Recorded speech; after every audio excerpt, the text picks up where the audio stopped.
I don't want to wait for Rampage to be over, so I'm just gonna do this video now and save some time. Boy, that wasn't a very good musical rendition of Paula Cole's I don't want to wait for Dawson's Creek to be over, so I checked out when Dawson and Joey, they got together. And then Pacey and his teacher got together. Man, that show was really goddamn weird. But nevertheless, enough Paula Cole references. I'm John Renton with my AEW Full Gear 2022 predictions. Let me know your predictions in the comments, please. And as of now, right now, this very moment, this very second, this very millisecond, they have announced 11 matches for AEW Full Gear on Saturday. Have you bought the pay-per-view? I hope so, because it's going to certainly be a whirlwind of stuff. I mean, I know you really could say that about pretty much any pay-per-view. There are some potential Match of the Year candidates, actually. There's going to be some good stuff that happens here. And also some stuff that could really set the tone for what's going to happen with AEW in the near and far-reaching around future. I think that's how that saying goes. But, yep, got it on the legal pad. Let's get to it. Look at the size of this goddamn legal pad. Look at the size of this. Look at the size of this thing. Gonna need a bigger bin. Anyway, so on the pre-show, we have Brian Cage against either Ricky Starks or Lance Archer. Either the Stroke Daddy or the Murder Hawk Monster. The Murder Stroke Monster.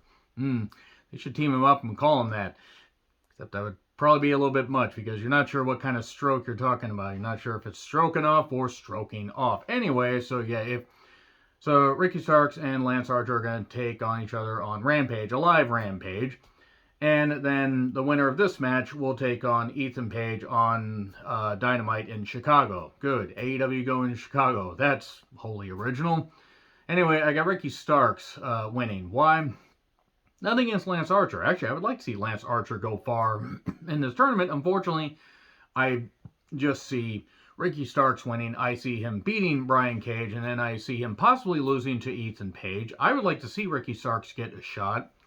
But, you know, we'll see. I have Ricky Starks winning this match, though. And then we get to Wardlow versus Samoa Joe versus Powerhouse Willie Hobbs. Man, could you imagine if Dusty had Willie Hobbs in Jim Crockett Promotions? That's exactly what he would have called him. He would have called him Willie Hobbs.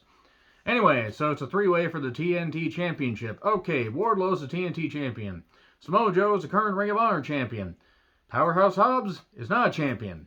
Powerhouse Hobbs will be a champion after this. I think he's going to pin Samoa Joe. Why? I don't know. I don't know who's going to win this goddamn thing. It's going to be big, meaty men slapping meat, as Big E once said.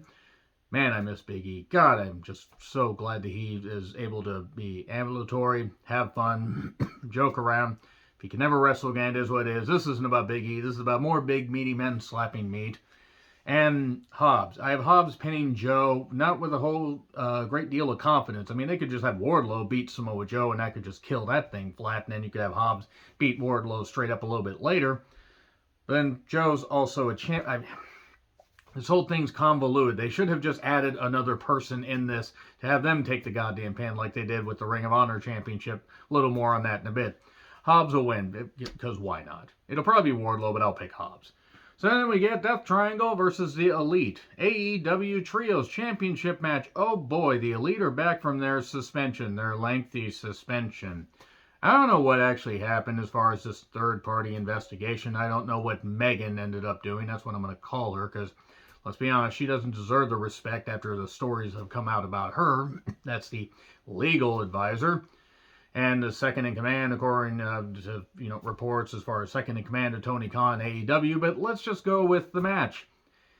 I bet you Rick Knox is going to be the referee. I bet it's going to be a bunch of lacking psychology move sets with a whole bunch of weird stuff, and the Elite are going to win. They're going to win the Trios Championships, the prestigious Trios Championships. I have nothing against Trios titles. I think the Trios titles should have been introduced before.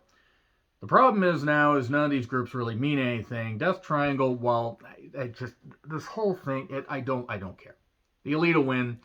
The titles haven't really meant much anyway because they just started. Give them back to the Elite, and then let's see what they can all do. Let's see what Omega and the Bucks can do. Now that they're more broken down and more injury prone and everything, and they'll just do what they want to do because they're going to dig their heels into the goddamn sand. They're going to just be all stubborn and everything. So let's just give them their titles and let them go play. Luchasaurus is going to take on Jungle Boy in a steel cage match, and Jungle Boy will win. Oh, whoa, whoa, whoa, whoa, whoa, whoa, whoa. I like that they haven't overutilized the steel cage match all that much. I mean, the first one was what? Cody and Wardlow, and that was in February of 2020, just before the pandemic shut everything down.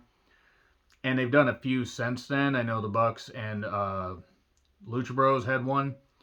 And there's been like, maybe, I mean, besides Blood and Guts, I don't really count that because that's a big old cage. I think they haven't done too many, and I like that, but Jungle Boy will win. This feud hasn't meant much of anything. Jungle Boy has been better on promos when he's not screeching like crazy. Christian Cage is out for a while. Do not continue this feud. Have Jungle Boy win. Have him move on to something else. If you want to have Jungle Boy eventually beat Christian Cage down the road, fine. But just move Jungle Boy somewhere else. Have him go for the Ring of Honor Pure Championship or something. I don't know. Jeff Jarrett and Jay Lethal against Sting and Darby. Oh boy, TNA 2007 and 6 and Bound for Glory 2006 are taking over. Jeff Jarrett's going to do a guitar shot because it'll either be referee Rick Knox or the referee will just not do anything, and then Sting will no-sell it and lock Jarrett in the sharpshooter, or the Scorpion Deathlock rather, and get the victory. That's what's going to probably happen. Or maybe Darby will hit Jeff Jarrett with a coffin drop at the same time as the Scorpion, and then maybe Jeff Jarrett will pass out, and this will be the only time we have to see Jeff Jarrett in a pay-per-view match, because let's be honest, Jeff Jarrett at this point, even though his work would be fine, he's better behind the scenes. The fact that Jeff Jarrett is a good, reliable source to have behind the scenes in 2022, given what happened in Impact and what did or didn't happen with Global Force Wrestling, is saying something. I really have no interest in that match, but that's the best I can do. Britt Baker versus Saraya, Defender of Abuserverse. Saraya, Defender of Abuserverse, is going to get the victory. Now you don't have the budget to put the audio in there, so just picture the Flash Gordon song. Yeah, Saraya. I'll learn your name when you stop defending abusers, you goddamn idiot, you slinky-necked bitch. Jade Cargill versus Nyla Rose for the TBS Championship. It's Jade. I say Jade is gonna win. Why? Because nothing against Nyla. I wouldn't mind seeing Nyla as a champion. I just don't think it's gonna happen here. They're bound and determined to keep Jade going. This whole thing, even though Nyla has tried promoing it well, and actually is a really good promo, and they've tried to juice this up, this has been a bit weird. I know that she has Marina Shafir with her, Nyla does, but we still don't know her. Vicky doesn't need to be there. I hope that they do something good, and they're allowed to do some good stuff in this match. I don't think it's going to go very long. Jade will get the victory. But unfortunately, it's not something I really care about. And speaking of things I don't care about, Chris Jericho versus Sammy versus Claudio versus Danielson. They made me not care about Claudio or Danielson in a match, and Sammy's an idiot. Ring of Honor Championship 4-way, and Jericho's going to win by either pinning Claudio or pinning Sammy. I mean, he might pin Danielson, but Danielson might want to actually get a shot and maybe take the championship. But I bet you they're going to build up Jericho and Daniel Garcia. Where has Daniel Garcia been, by the way, since turning? I don't really think that we've seen him much on TV. But Jericho will end up pinning Claudio or Sammy. Maybe they'll build this thing where they're going to try to push Sammy as a face, even though that's not going to work. Toni Storm versus Jamie Hayter in AEW Interim Women's Championship match. Okay, so Britt lost to Saraya, Defender of Abuserverse, and what's going to happen is Toni is going to win because Britt is going to inadvertently cost Hayter the match. And I bet there will be scintillating camera work during this match. In all seriousness, Toni can work, Hayter can work. There's going to be some good stuff here. Give them 10 to 12 minutes, let them beat the shit out of each other, let them just pound, fist each other and everything. Lost my train of thought. Let them just beat the shit out of each other. And have a potential match of the night candidate. Jamie Hayter has dramatically improved her stock in AEW, and Toni has been able to turn the ship around. But I think Toni's going to retain, and then maybe Thunder Rosa shows back up. Maybe they have Thunder Rosa show up on a future Dynamite, and they build to that match. I don't know how long it is until Thunder Rosa is going to be back from whatever type of back injury she has. I'm not sure. It's none of my business. I know she's been doing physical therapy and stuff like that, and back injuries. There's no real way to get around those, but that's what I got. I got Toni winning and Britt inadvertently costing Hayter. The Acclaim taking out Swerve in Our Glory. Swerve will turn heel on Keith Lee either during or right after this. Acclaim will win. That is what's going to happen. Yes. Moxley versus MJF AEW World Championship match. Mox will get his vacation because what's going to happen is one of a few things. The whole thing with the firm's going to turn out to be something, just a smoke and mirrors deal. It's all a trick, and they're going to help MJF win after a bunch of ref bumps, or there's going to be a ref bump, and Regal is going to help MJF win. Or say, hey, good job, lad. You proved your worth, and now I'm going to go with you. Or MJF just beats him straight up. MJF is beating Jon Moxley. One way or another.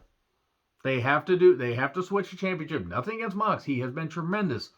Tossing the championship back and forth, being the interim champ, all that stuff with CM Punk, and all that.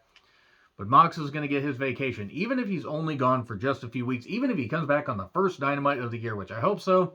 So, I can record Wild Thing. You make my heart sing. It's going to be a lot of fun. It's going to be very interesting to see how this main event plays out. But MJF will walk out as AEW World Heavyweight Champion. If he doesn't, you might have done your Starrcade 98 or Finger Poke of Doom moment. And you don't, and by you, I mean AEW, and AEW doesn't need to be doing that, especially since the recent ratings for Dynamite were pretty low.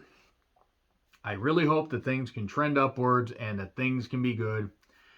I'm not saying everybody needs to sing Kumbaya, but hopefully some good stuff happens on this pay-per-view. Let me know your thoughts, and by the way, if anything, is announced on Rampage for the pre-show, excuse me for not having the clairvoyance or the ability to give a shit about the pre-show.